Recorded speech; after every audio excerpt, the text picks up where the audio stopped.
Hola, ¿cómo estás? Estoy en Multison y hoy te traigo un bajo novedad en Fender, o por lo menos en el momento de publicar este vídeo es novedad, que es el Fender American Professional Classic, que dirás, ostras, me explota un poco la cabeza, porque el Professional, digásemos que sería la gama moderna, entre comillas, y la Classic, por lo menos antiguamente, pues era digásemos, la de corte más vintage.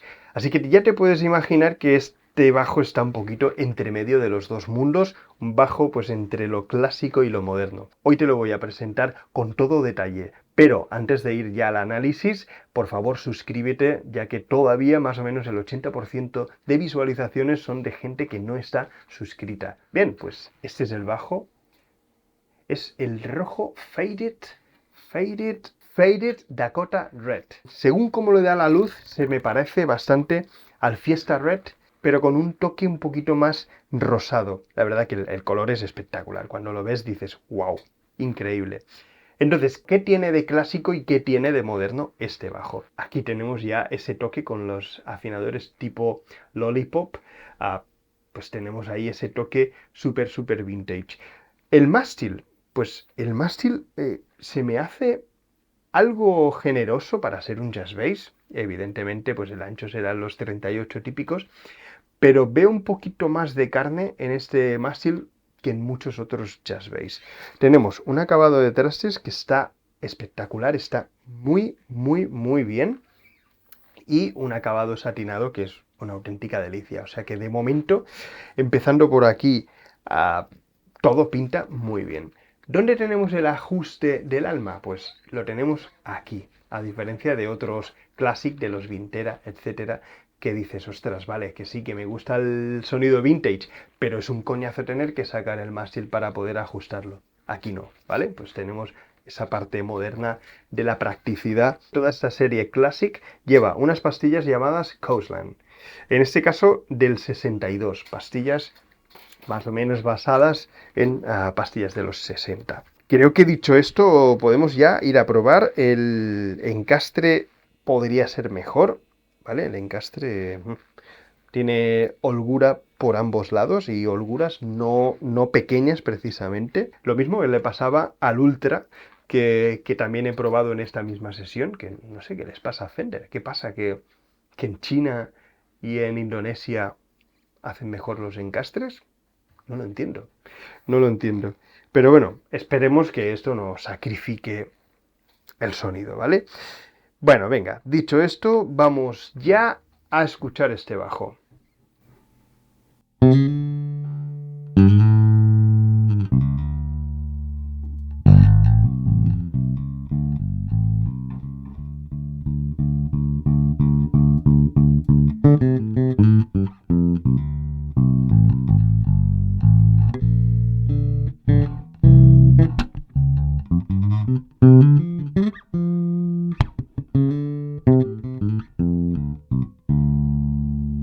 Cerramos tono.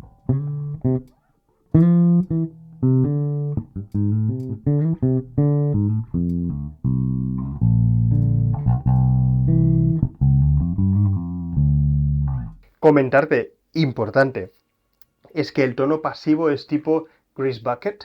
Esto me hace entender o interpretar que esta serie va a sustituir a la Performer. Igual me equivoco, ¿eh? Pero en todo caso tiene el mismo tipo de tono pasivo del Performer. ¿Qué tiene este tono pasivo? Pues que recorta un poquito todas las frecuencias, no solo las agudas y te deja ese sonido de ultratumba, sino que es un tono cerrado un poquito más sutil, ¿no? Esto es cerrado. Es muy sutil, pero a mí me gusta, la verdad. A ver, en el mundo real creo que es casi más práctico esto que un tono pasivo que te dé un sonido que al final, a no ser que estés tocando reggae, no vas a utilizar porque es que te vas a perder totalmente en la mezcla. Venga, vamos a la pastilla del mástil con el tono abierto.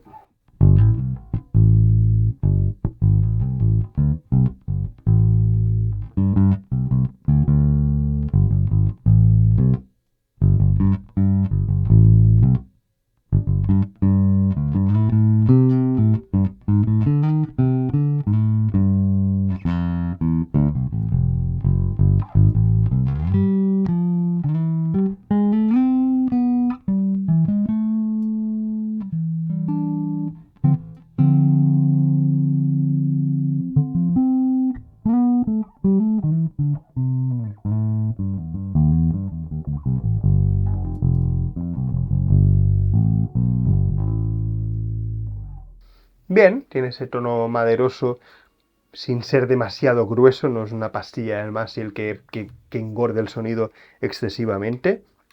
Y vamos a la del Puente, que para mí es la pastilla más importante en un jazz bass.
Creo que con lo que hemos escuchado nos podemos ya hacer una idea de por dónde van los tiros.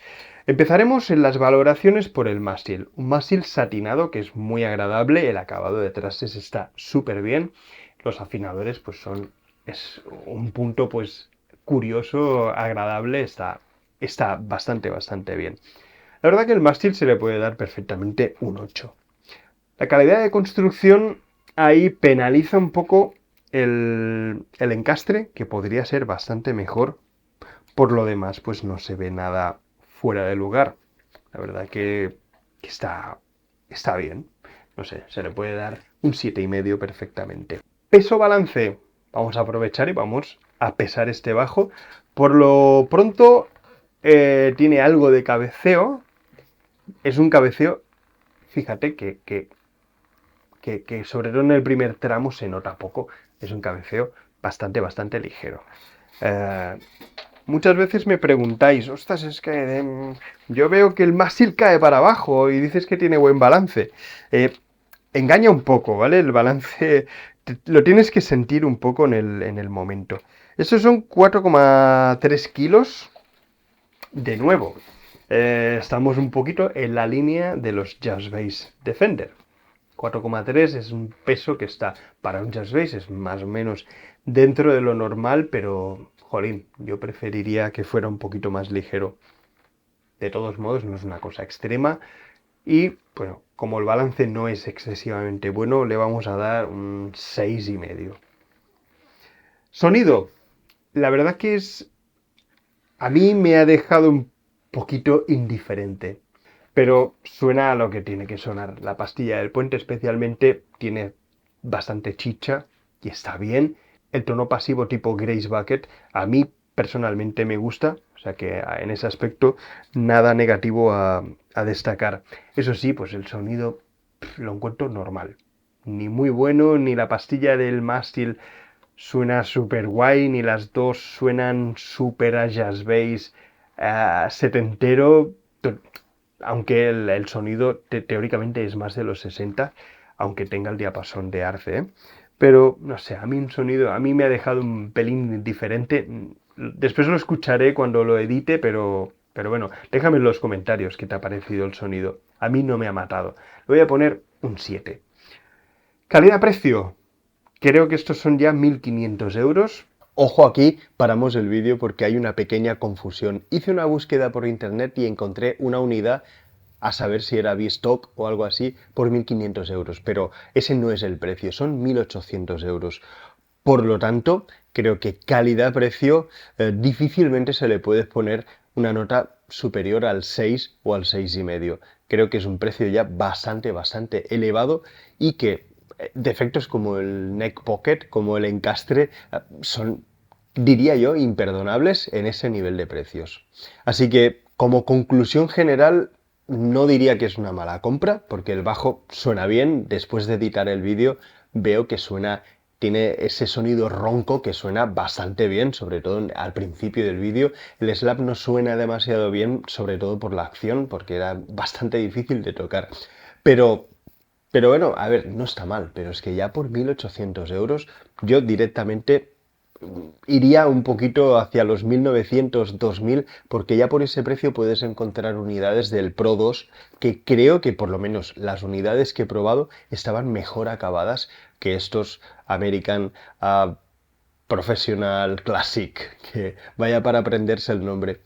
Bueno, hasta aquí el vídeo, espero que te haya gustado. Muchísimas gracias por tu tiempo. Deja en los comentarios cuál es tu opinión, si te ha gustado, si encuentras que es una buena compra. Y nada más, venga, hasta muy pronto.